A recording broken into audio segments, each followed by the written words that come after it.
Netflix'in büyük fenomeni Stranger Things, şimdiye kadarki en kısa aradan sonra geri döndü. 5. sezon 1. cilt ve 5. sezon 2. cilt arasında sadece bir aylık bir bekleme süresi. Bu süre, eleştirmenlere ve izleyicilere, özellikle Stranger Things'in 3. sezonda kaybetmeye çalıştığı, ancak korumaya çalıştığı ivme ve dizinin son sezonunda yaşadığı ağır yaralar konusunda düşünecek çok şey verdi. Duffer kardeşlerin bir zamanlar durdurulamaz olan eseri, 5. sezonda Karen Wheeler'ı şu şekilde tanımlıyor. Başlangıçta şaşırtıcı derecede vahşi, ancak şimdi kederden kaynaklanan adrenalinle beslenen, kısmen hareketsiz bir karmaşa. Eğer ikinci cilt bir şeyi doğruluyorsa, o da Stranger Things'in final sezonunun, hepsi de büyük tatil günlerine denk gelen 3 yayın tarihi için gereken standartları karşılamadığıdır. Gazetecilerin ve eleştirmenlerin ara tatillerinden zaman ayırıp bu gecikmeli dizi hakkında yazmaları bekleniyor. Sıkı hayranlar Noel hediyeleri veya lezzetli yemekler için heyecanlanmıyor, aksine olası karakter ölümleri yüzünden mide bulandırıcı bir endişe duyuyorlar. Sıradan hayranlarsa artık aile zamanlarını bazı klişe planlama sahneleri ve ara sıra yaşanan sürükleyici aksiyon için bölmeye yetecek kadar umursamıyorlar. Netflix, Warner Bros. Discovery'yi satın almak için tartışmalı anlaşmasını duyururken, yayın platformu her şeyi Stranger Things'e yatırıyor ve tüm engelleri aşabileceğini kanıtlamaya çalışıyor. İkinci cilt, ikinci vuruşu. Stranger Things'in karakter sorunu var. Şüphesiz ki Stranger Things artık çok uzadı. Ne kadar uzadığı ise kişiden kişiye değişir.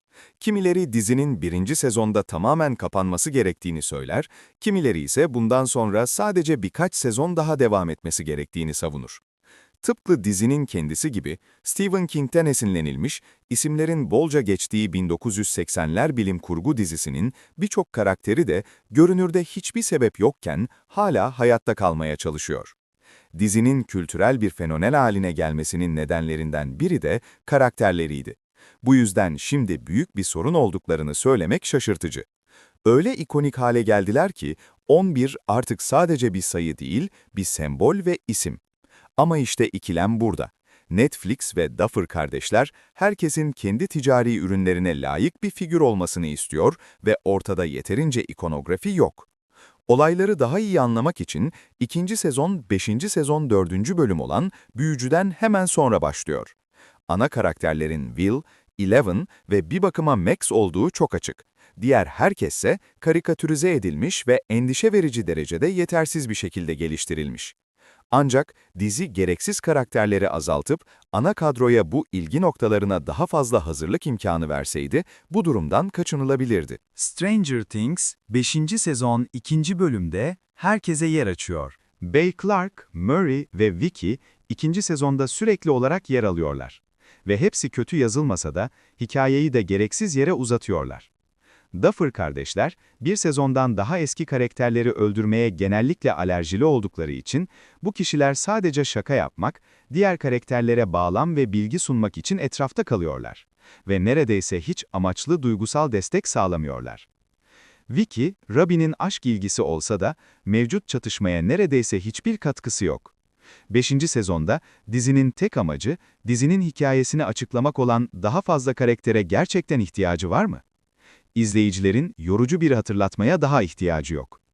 Ortadaki en büyük sorun, Eleven'ın kız kardeşi gibi gördüğü ve Hopper'la birlikte Dr. Kane ters dünyadaki askeri üssünden kurtardıkları Cully'dir. Cully, hızlı geçiştirme yaklaşımından muzdarip iyi bir karakter. Geçmişini anlatmak, Dr. Kane berbat çalışmalarını ortaya çıkarmak ve Hopper'ın Eleven'ı yetiştirme yöntemlerini sorgulamak için orada bulunuyor. Bütün bunlar ne yazık ki tuhaf ve zorlama hissettiriyor. Cully'nin yeniden ortaya çıkışı, izleyicilere her şeyin bir döngüye gireceği sözünü vermişti. Ve bu sözü yerine getiriyor olsa da bunu çok kötü yapıyor. Eleven'ın 2. sezondan sonra dizide Cully'den hiç bahsetmediği sürekli hatırlatılıyor. Ve onun ne kadar önemsiz olduğu tekrar tekrar vurgulanıyor. Eleven ve hikaye üzerinde, ayrıca Dr. K üzerinde bu kadar büyük bir etkisi olması, gevşek bir kurgu ve her şeyi birbirine bağlama konusunda gereksiz bir acele nedeniyle dizinin ne kadar raydan çıktığını gösteriyor. Stranger Things'in anlatma ve göstermeme alışkanlığı baş gösteriyor. 3 yılda yapılmış bir dizinin senaryosunun ne kadar beceriksizce yazılmış olduğuna inanmak güç.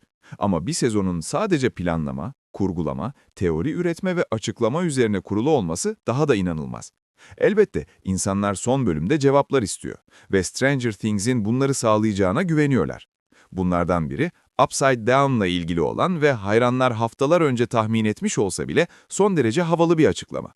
Ama her şeye rağmen Stranger Things her şeyi en ince ayrıntısına kadar aşırı açıklıyor. Stranger Things, senaristlerin genç ve ilham verici yazarlara yapmamalarını söylediği ilk kural olan anlatmak, göstermemek ilkesinin bir ürünüdür. Ancak Netflix, abonelerinin dikkat süresinin balık kadar kısa olduğunu, muhtemelen telefonlarında gezindiklerini veya başka aktivitelerle meşgul olduklarını varsayıyor. Diziyi tüm dikkatleriyle izleyenler için, karakterlerin planlarını eninde sonunda uygulayacakları için atlanabilecek sahneleri izlemek açıkçası sıkıcı. Bu tür sahnelerin Dustin, Mike ve Erica gibi zekilerden yönetilmesi beklenirdi, ancak Stranger Things'in şu anki bir diğer sorunu da tüm karakterlerinin anında zekice çözümler üretebilen yenilikçi dahiler olmasını istemesi. Bazı karakterler sadece kas gücü veya duygusal destek sağlıyor ve bu tamamen normal. Steve ne zamandan beri Upside Down ve kolektif zihin sisteminin nasıl çalıştığı konusunda uzman oldu. Herkesin grubun beyni olması gerekmiyor. Asıl planlama, nostalji odaklı, tahmin edilebilir ve zahmetli bir iş olsa da sonuç neredeyse her zaman heyecan verici bir aciliyetle gerçekleştiriliyor. Aklıma gelenlerden biri, Will, Vecna, Max ve Holly'nin gerilimin en yüksek seviyede olduğu, son derece zekice kurgulanmış bir sahne. Bu sahneler ve geniş Upside Down'daki diğer sahneler, 2016'daki ilk sezondan bu yana daha da sürükleyici hale gelen gelişmiş teknik yetenekleri sergiliyor. Stranger Things'te duygusal hafiflik güçlü ama nadir görülen bir durum. 5. sezonda işlenen temel temalardan biri, karakterlerin genç yetişkinlere dönüşürken gerçek benlikleriyle yüzleşmeleridir. Bir bakıma bu içsel mücadeleler, Vechka'nın yenilgisinden sonra bu karakterlerin hayatlarının nasıl olacağının habercisidir.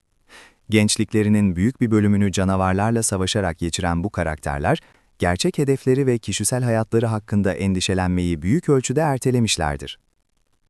Stranger Things, süper güçlere sahip olmanın veya doğaüstü bilim kurgu çatışmalarına karışmanın getirdiği ek zorluklarla karşı karşıya kalan gençlerin karmaşık mücadelelerini anlamada oldukça başarılı.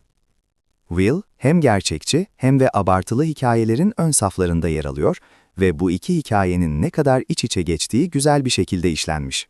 Will'e Vechka aracılığıyla güçler verilmesi, diziyi birkaç sezondur sadece ima ettiği yeni alanlara taşıdı. Eşcinselliğiyle ve büyücü olmasıyla barışmasıyla ilgili tek şikayetim, dizinin onu gerçek anlamda samimi anlardan mahrum bırakması.